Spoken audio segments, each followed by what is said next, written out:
La obra más representada de América Latina llega hasta Burjassot. El reparto español, Emilio Gutiérrez Cava, Luisa Martín y José Saiz. Ellos tres se encargan de traernos la historia tortuosa de las víctimas de la tortura de Pinochet en Chile.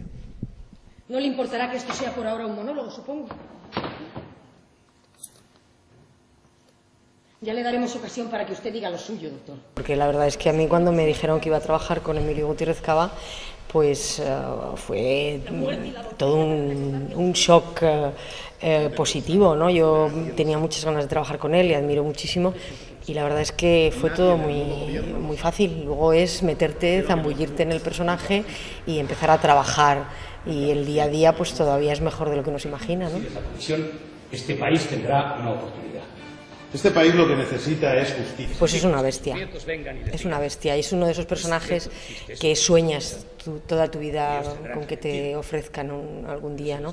Porque es un personaje que es pura sensibilidad, es una mujer muy primaria, porque es una mujer que está acostumbrada a vivir en una sociedad en la que lo que ella haga o deje de hacer ha de ser siempre políticamente correcto, porque no debe dejarse traslucir su pasado tortuoso, ¿no?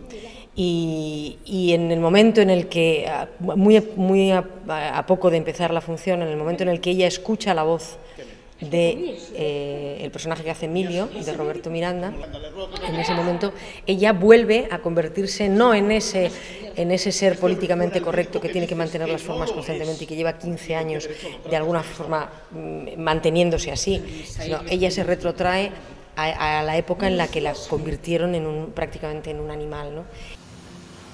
Especialmente al médico. ¿Tiene hambre? Bueno, realmente este personaje es cierto que es el malo de la función, entre comillas, pero yo lo afronto como un personaje que tiene que defender su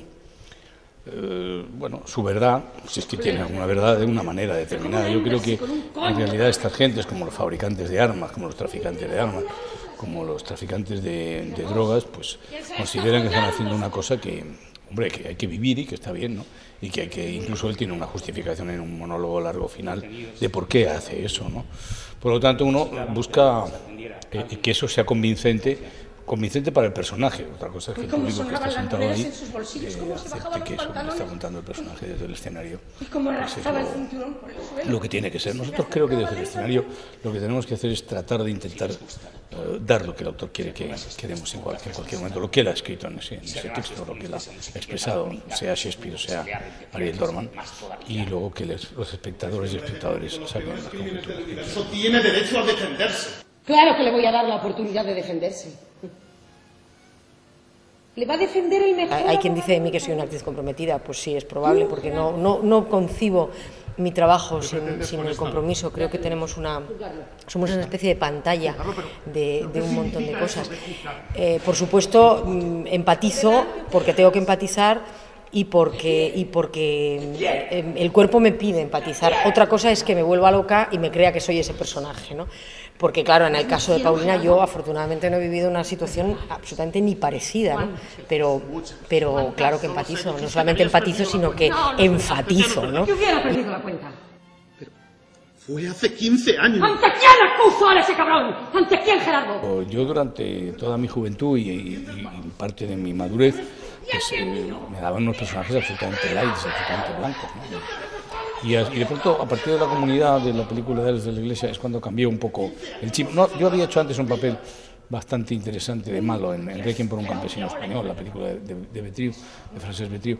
Pero bueno, yo creo que ahora todo el mundo tiene que hacer de malo, ¿no? Yo veo por ahí algunas veces series de televisión o veo cualquier cosa y entonces todo siempre es muy malo todo el mundo, ¿no? Y todos son muy hoscos y si no, tiene que ser todo un humor muy vasto. Pero eso de que la gente tenga un tipo de alta comedia y todo eso, yo creo que en ese momento ha pasado. Insisto que forma parte de momentos. Y ahora pues han dicho, a este le vamos a dar los papeles de malo. Bueno, pues a lo mejor cuando sea un poquito más mayor, ya que ya seré absolutamente abuelo, pues entonces ya hago de abuelo bondadoso, cualquiera sabe, o no, sigo siendo un abuelo asesino. Pero yo creo que esos son más los gustos de los guionistas y de los realizadores y de la producción española de cine y de televisión, que de los valía artística o no valía artística de ellas y de ellos, ¿no? Se convierte en un juego. Me salta una curiosidad entre morbosa y científica. ¿Cuánto aguantará esta, más que la otra? ¿Cuánto tendrá el sexo? ¿Será capaz de tener un orgasmo en estas condiciones?